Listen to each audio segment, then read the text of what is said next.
Hello, my name is Frank Clegg, and I've spent over 40 years in the technology sector. My most recent position as a president of Microsoft Canada. In my career, I've seen the tremendous benefit that technology can provide. I've also seen the potential harm if technology is not implemented correctly. And I believe our current implementation of wireless technology is not safe. That's why I co-founded Canadians for Safe Technology and why I joined the business advisory group of the Environmental Health Trust. I am especially concerned about our current implementation of 5G wireless technology. And the more research I do and the more experts I talk to, the more concerned I become. Now, there's no doubt that there are benefits such as autonomous vehicle and faster download speeds.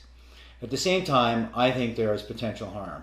I think it's important that we understand that 5G is not just an incremental number on our cell phones. In fact, over 230 scientists and researchers from 41 countries around the world have formally written to the United Nations, their member nations, and the World Health Organization expressing their concern over the planned rollout of 5G technology, especially for vulnerable populations such as children, pregnant women, and the environmentally sensitive. They have been joined by state legislatures and federal regulators who have asked the FCC to provide evidence that there is no harm from the rollout of 5G technology. There is no doubt that the engineers and businesses and companies that roll out technology are well-meaning. However, their focus is on being first to market and getting new products into the market as efficiently and quickly as they can. I am not aware of any research or studies by my industry or related industry that deal at all with the health or safety effects of wireless technology. Here are some important facts about 5G. 5G technology has not been tested. I am not aware of a single study that shows that 5G technology is safe. 5G, as in all other wireless technology, gives off radio frequency radiation, which is absorbed in the human body and accumulates in the human body. One segment of 5G technology are millimeter waves. Millimeter waves are used by the US and Israeli government in their active denial systems, which are used for crowd control. And what they do is they provide a very painful reaction in the skin organs of the body. We have no idea what the impacts will be to human health if that kind of millimeter wave technology is used and we are exposed to it 24 hours a day, 7 days a week. There are significant proven health effects from wireless technology and wireless devices. These include insomnia, headaches, fatigue, heart palpitations, all caused by exposure to wireless devices and the radiation from them. More serious symptoms and conditions include heart arrhythmia, infertility, tinnitus, numbness or tingling in the extremities, diabetes, cancer, and permanent DNA damage. Mental health is also impacted, with increased anxiety, depression, rises in ADHD and autism, mood swings, and emotional instability. In fact, all of these health factors and conditions have risen exponentially over the last 30 years, and hundreds of studies that show proof of biological harm from wireless devices.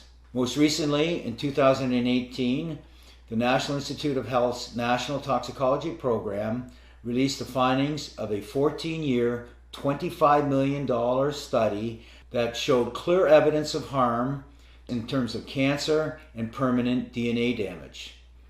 This study, several months later, was verified by the prestigious Ramazzini Institute out of Italy, which found the same results. Now you may ask how a product that has this potential harm could ever be released to the market and to the public for public use. Well, the way the process works is the FCC regulates all wireless devices and products associated with them. Unfortunately, the FCC is made up of previous telecom executives, lawyers, and engineers. It does not have any scientists or doctors that you would expect to be involved with the regulation of potentially harmful products. In fact, the FCC guidelines are 20 years out of date without any major significant improvement. Countries such as China, Russia, Italy, and Switzerland have safety guidelines that are 100 times safer for their citizens.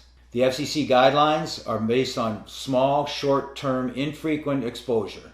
They do not worry about the accumulated effects for multiple devices. They don't measure or monitor exposure 24 hours a day or 7 days a week. And they have no special consideration for children, pregnant women, or those who have shown environmentally sensitivities to wireless radiation. In addition to the concerns about the guidelines, there is actually no oversight provided by the FCC, and in fact the telecommunications industry is self-policing. So what we are left with is almost a Wild West scenario where the regulations and the guidelines are significantly lacking and the industry is left to its own accord to roll this technology out to the marketplace. In addition to the concerns about the FCC guidelines themselves, the Federal Telecommunications Act of 1996 prohibits any telecommunication company to be sued on the basis of the safety or health of their products. So in other words, there is no liability to the telecommunications industry of any of the impacts of their products. Just last week, the reinsurer Swiss Re came out with their annual forecast, and they specifically identified 5G technology as an upcoming insurable health concern globally over the next 3 years. There is also mounting evidence that the telecommunications industry knew about the potential impacts of RF radiation years ago. And in fact, we're starting to see some of the behavior from my industry similar to what the tobacco industry did over the last few decades. The telecommunications industry has over 500 lobbyists working in Congress and other areas of legislature protecting the industry. Together, all of these issues that I've referenced, plus the general lack of awareness in the general public, have led us to the situation where we are today. So where are we today? Today we currently have a significant amount of exposure in our homes, in our businesses, in our schools, and in most public areas we go to. Cisco has announced and predicted by 2030 there will be over 500 billion wirelessly connected devices in the world. That works out to be almost 60 devices for every person on the planet. Many states and cities around the world are debating and passing legislation about the rollout of 5G technology. And in fact, what we're seeing in the US is at the federal and the state level, they're fast-tracking some of this legislation to support the rollout of 5G infrastructure. Unfortunately, this legislation seems to be taking away all individual rights and the rights of local towns and counties and cities and passing more power to the telecommunication companies. We believe this is a historic and precedent-setting power shift from the individual and state and local level over to an industry.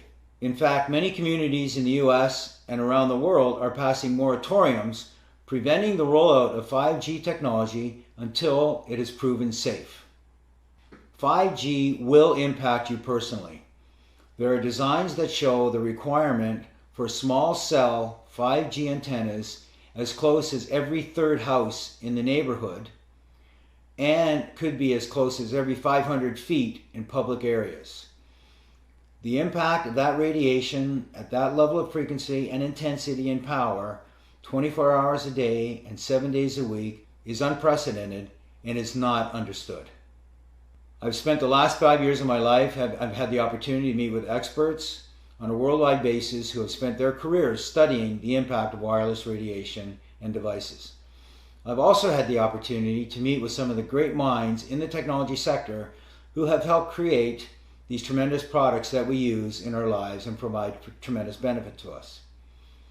I am convinced that there are safer alternatives available so we can have the best of both worlds. Technology that can provide the tremendous benefits, but technology that is safe. There is no incentive or motivation to provide the research and the funding to look for safer alternatives.